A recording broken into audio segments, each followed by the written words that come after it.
so I'm intrigued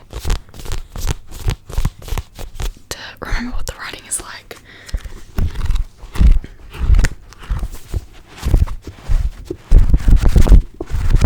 I looked on my bookshelf and figured that this is like the most like kid-friendly thing to fall asleep to, so I'm going to be reading you a little bit of Harry Potter. And if you like ramble / like whisper rambles, you'll probably enjoy this video because it's just going to be me reading a few chapters, one maybe two. We'll see how far I get, but let's just get straight into it. I love that it has a map. I haven't visited this book in ages. Alright. You're also gonna have to bear with me because I have water here, because I have attempted one of these videos before and I run out of breath really quickly, so I'm gonna be refilling with water probably quite frequently to keep me hydrated. Alrighty, this is chapter 1, The Boy Who Lived.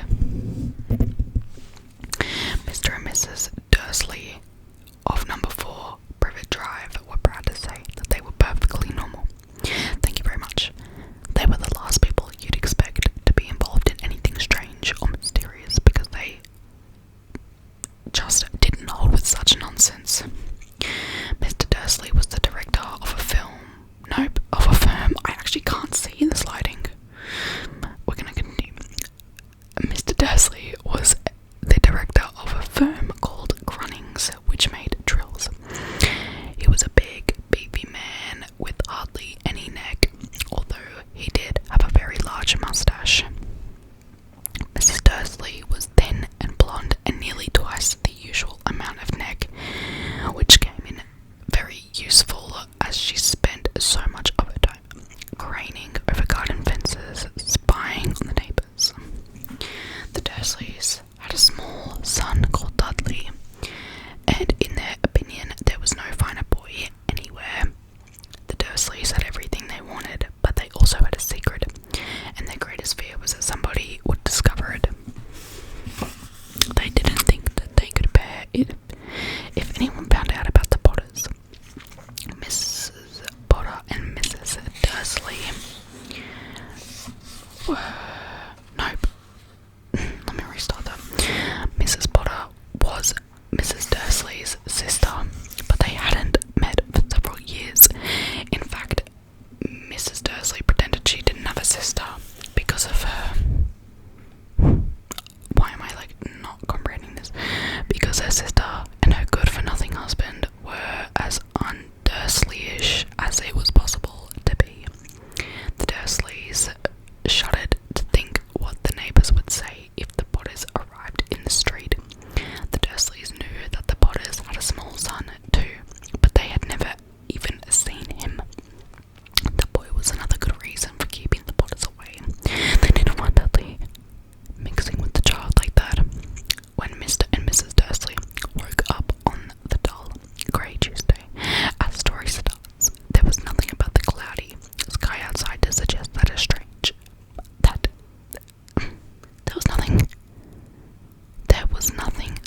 on the edge of town.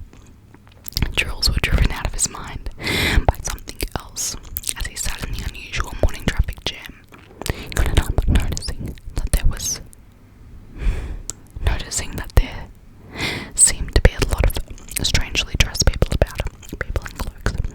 Mr. Dursley couldn't bear people who dressed in funny clothes, the get-ups you saw on young people.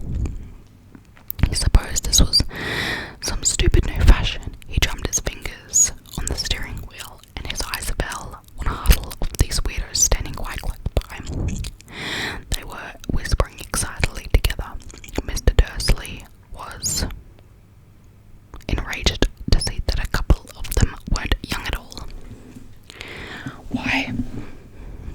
That man had to be older than he was. He was wearing an emerald green cloak. The nerve of him. But then it struck Mr. Dursley that this was probably some silly stunt. These people were obviously collecting from somewhere. Yes, that would be it.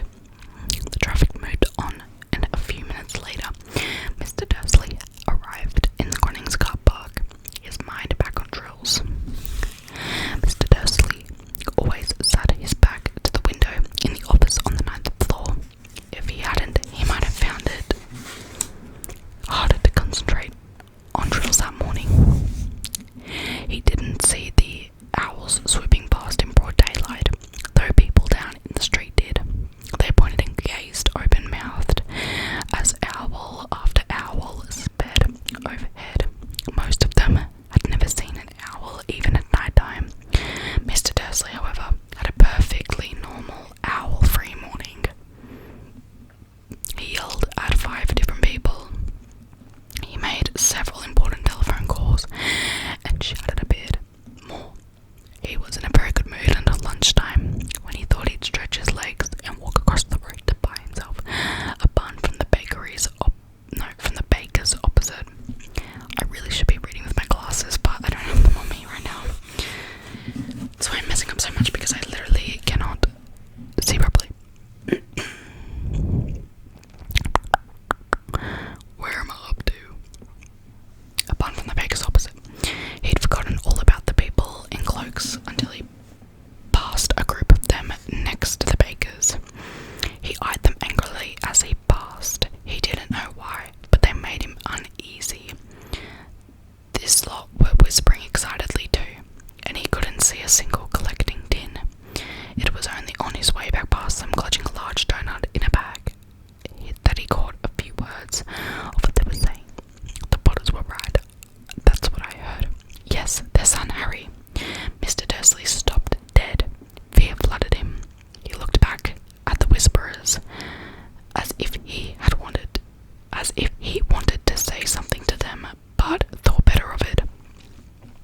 He dashed back across the road, hurried up to his office, snapped at his secretary not to disturb him, seized his telephone, and had almost finished dialing his home number when he changed his mind.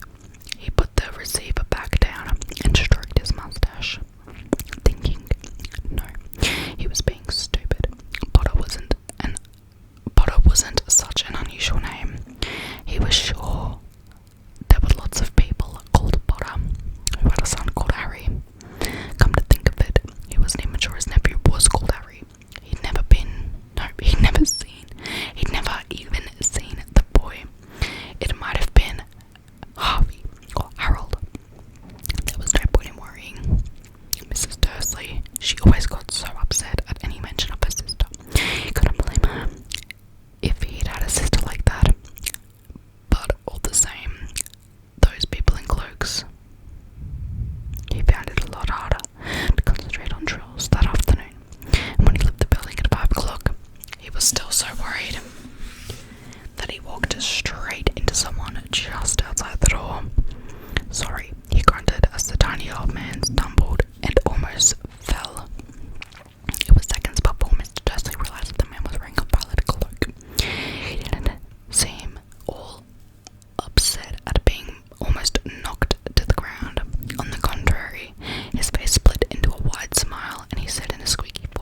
Yorkshire and Dundee have been phoning in to tell me that instead of the rain promised yesterday, they've had a downpour of shooting stars. Perhaps people have been celebrating Bonfire Night early. It's not until next week, folks, but I can promise a wet night tonight. Mr. Dursley sat frozen in his armchair. Shooting stars all over Britain, owls flying by daylight, mysterious people in cloaks all over the place, and a whisper about the Potters. Mrs. Dursley came into the living room carrying 2 cups of tea. It was no good. He'd have to say something to her. Guys, did we just hear the noise out of my throat? I'm sorry. My apologies. I've lost my spot. Mrs. Dursley came into the living room carrying 2 cups of tea. It was no good. He'd have to say something to her. He cleared his throat nervously. Petunia dear, you haven't heard from your sister lately, have you? As he had expected, Mrs. Dursley looked shocked and angry. After all, they normally pretended she didn't have a sister. No, she said sharply. Why? Funny stuff on the news, Mr. Dursley mumbled. Owls, shooting stars, and there were lots of funny looking people in town today. So, snapped Mrs. Dursley. Well, I just thought maybe it was something to do with, a lot. Oh my god. Mrs. Dursley sipped her tea through pursed lips. Mr. Dursley wondered whether he dared tell her he'd heard he heard the name Potter. He decided he didn't dare. Instead, he said casually as he could, their son, he'd be about Dudley's age now, wouldn't he? I suppose so, said Mrs. Dursley stiffly. What's his name again? Howard, isn't it? Harry. Nasty common name, if you ask me. Oh yes, said Mr. Dursley, his heart sinking horribly. Yes, I quite agree. He didn't say another word on the subject as they went upstairs to bed. While Mrs. Dursley was in the bathroom, Mr. Dursley crept to the bathroom window and peered down into the front garden. The cat was still there. It was staring down Privet Drive as though it was waiting for something. Was he imagining things? Could all of this have anything to do with the Potters? If it did, if it got out that they were related to a bear, well, he didn't think he could bear it. The Dursleys got into bed. Mrs. Dursley fell asleep quickly, and Mr. Dursley lay awake, turning it all over in his mind.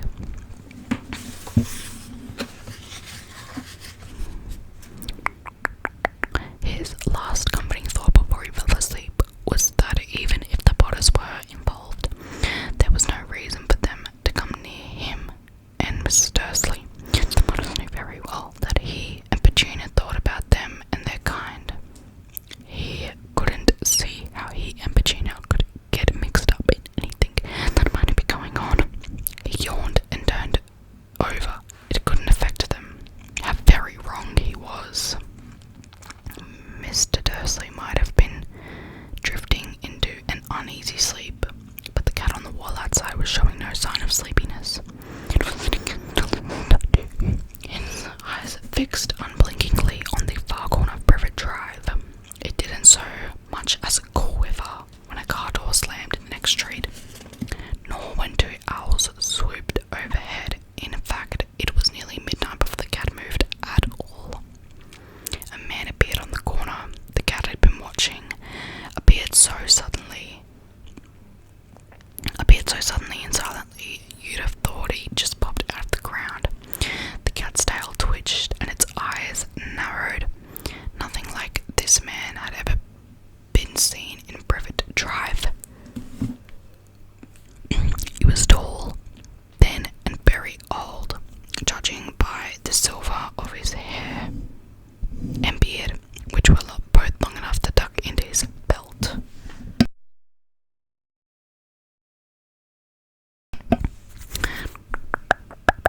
Where did I get up to? He was wearing long robes, a purple cloak,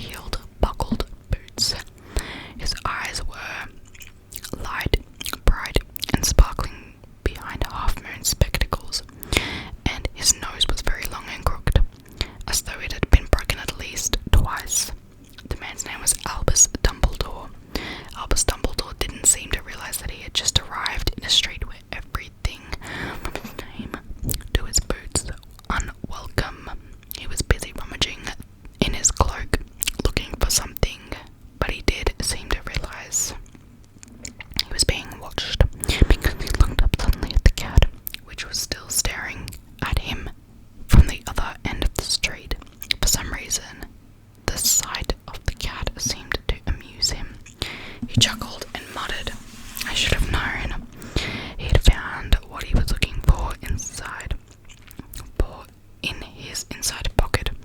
It seemed to be a silver cigarette lighter.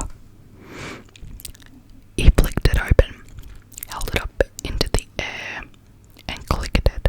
The nearest street lamp went out with a little pop. He clicked it again. The next lamp flickered into darkness. 12 times he clicked it, then put out until the only lights left in the whole street were two tiny pinpricks in the distance, which were the eyes of the cat watching him. If anyone looked out of their windows, how long is this chapter? Well,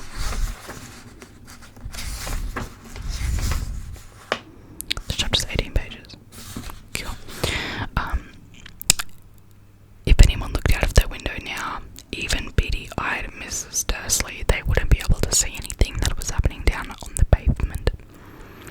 Dumbledore slipped the put-outer back inside his cloak and set off down the street towards number 4, where he sat down on the wall next to the cat. He didn't look at it, but after a moment he spoke to it. "Fancy seeing you here, Professor McGonagall." He turned to smile at the tabby, but it had gone. Instead, he was smiling at a rather severe-looking woman who was wearing square glasses exactly the shape of the markings the cat had around its eyes. She was wearing a cloak and her black hair was drawn into a tight bun. She had distinctly ruffled. Also, rip to Maggie Smith, by the way.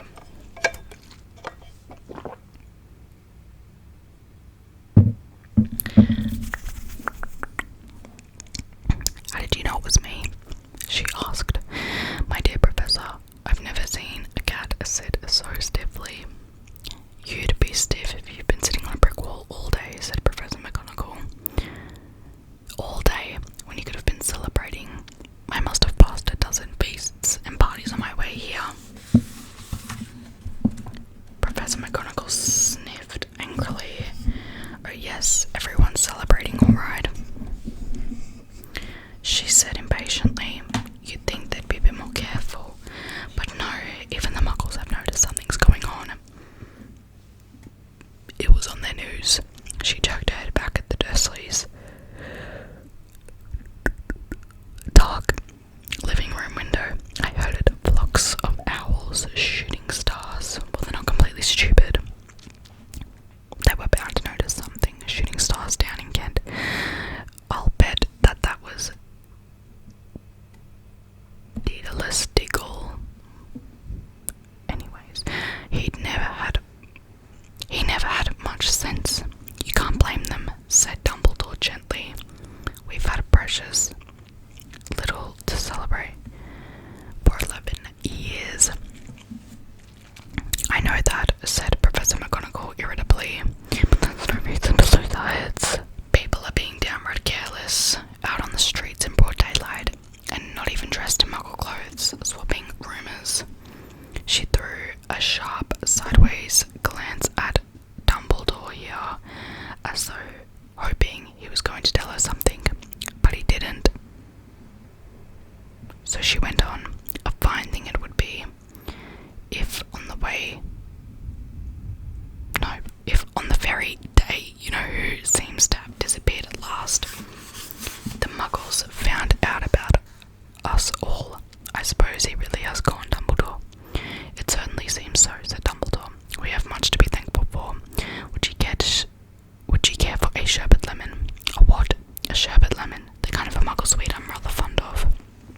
"No, thank you," said Professor McGonagall coldly, as though she didn't think that this was the moment for a sherbet lemon. "As I say, even if you know who has gone, my dear Professor, surely a sensible person like yourself can call him by his name. All this you-know-who nonsense. For 11 years I've been trying to persuade people to call him by his proper name. Voldemort." Professor McGonagall flinched, but Dumbledore, who was unsticking 2 sherbet lemons, seemed not to notice. It all gets so confusing. If we keep saying you-know-who, I have never seen any reason to be frightened of saying Voldemort's name. "I know you haven't," said Professor McGonagall, sounding half exasperated, half admiring, "but you're different. Everyone knows you're the only anyone you know. Oh, alright, Voldemort was frightened of. You flatter me, said Dumbledore calmly. Voldemort had powers I will never have, only because you're too, well, noble to use them. It's lucky it's dark. I haven't blushed so much since Madame Pomfrey told me she liked my new earmuffs. Professor McGonagall shot a sharp look at Dumbledore and said, the owls are nothing to the rumours that are flying around. You know what everyone's saying about why he's disappeared. About what finally stopped him. It seemed that Professor McGonagall had reached the point she was most anxious to discuss. The real reason she had been waiting on a cold, hard wall all day. For neither as a cat nor as a woman had she fixed Dumbledore with such a piercing stare as she did now. It was plain that whatever everyone was saying, she was not going to believe it until Dumbledore told her it was true. Dumbledore was choosing another sherbet lemon and did not answer. What they're saying, she pressed on, is that last night Voldemort turned up in Godric's Hollow. He went to find the Potters. The rumour is that Lily and James Potter that they're dead. Dumbledore bowed his head. Professor McGonagall gasped. Lily and James, I can't believe it. I didn't want to believe it. Oh, Albus. Dumbledore reached out and patted her on the shoulder. I know, he said, heavily. Professor McGonagall's voice trembled as she went on. That's not all they're saying. He tried to kill the Potter's son, Harry, but he couldn't. He couldn't kill that little boy. No one knows why or how, but they're saying that when he couldn't kill Harry Potter, Voldemort's power somehow broke, and that's why he's gone. Dumbledore nodded gently. Nope. Dumbledore nodded glumly. It's true, faltered Professor McGonagall. After all he's done, all the people he's killed, he couldn't kill a little boy. It's just outstanding. All of the things to stop him, but him. Why can't I read? But how in the name of heaven did Harry survive? We can only guess, said Dumbledore. We may never know. Professor McGonagall pulled out a lace handkerchief and dabbed at her eyes beneath her spectacles. Dumbledore gave a great sniff as he took a golden watch from his pocket and examined it. It was a very old watch. It had 12 hands but no numbers. Instead, little planets were moving around the edge. It must have made sense to Dumbledore though, because he put it back in his pocket and said, Hagrid's late. Suppose it was he who told you I'd be here, by the way. Yes, said Professor McGonagall. And I don't suppose you want to tell me why you're here, of all places. I've come to bring Harry to his aunt and uncle. They're the only family he has left now. You can't mean the people that live here, cried Professor McGonagall, jumping to her feet and pointing to the mother and pointing at number 4. Dumbledore, you can't. I've been watching them all day. You couldn't find 2 people who were less like us. And they've got this son. I saw him kicking his mother all the way up the street, screaming for sweets. Harry Potter, come and live here. It's the best place for him, Dumbledore, said Dumbledore firmly. His aunt and uncle will be able to explain everything to him when he's older. I've written them a letter. A letter, repeated Professor McGonagall faintly, sitting back down on the wall. Really, Dumbledore, you think you can explain all this in a letter? These people will never understand him. He'll be famous, a legend. I wouldn't be surprised if today was known as Harry Potter Day. I wouldn't be surprised if today was known as Harry Potter Day in future. There will be books written about Harry. Every child in our world will know his name.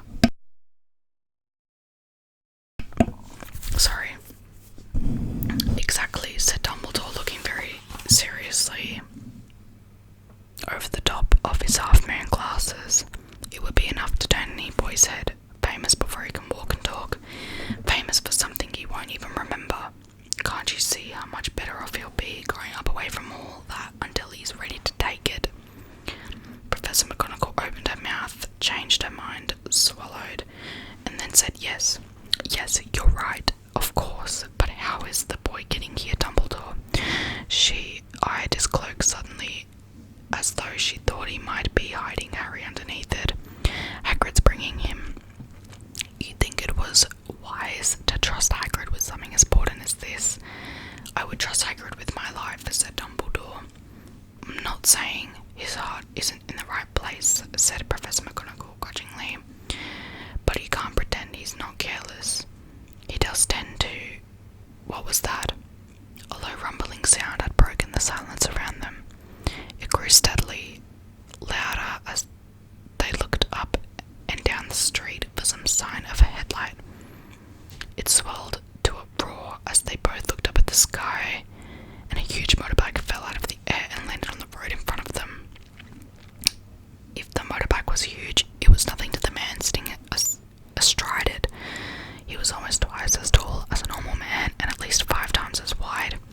He looked simply too big to be allowed. And so wild, long tangles of bushy black hair and a beard hid most of his face. He had hands the size of dustbin lids, and his feet in their leather boots were like baby dolphins. In his vast muscular arms he was holding a bundle of blankets. Hagrid, said Dumbledore, sounding relieved. At last, and where did you get that motorbike? Borrowed it, Professor Dumbledore, sir, said the giant, climbing carefully off the motorbike as he spoke. Young Sirius Black lent it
clearly cannot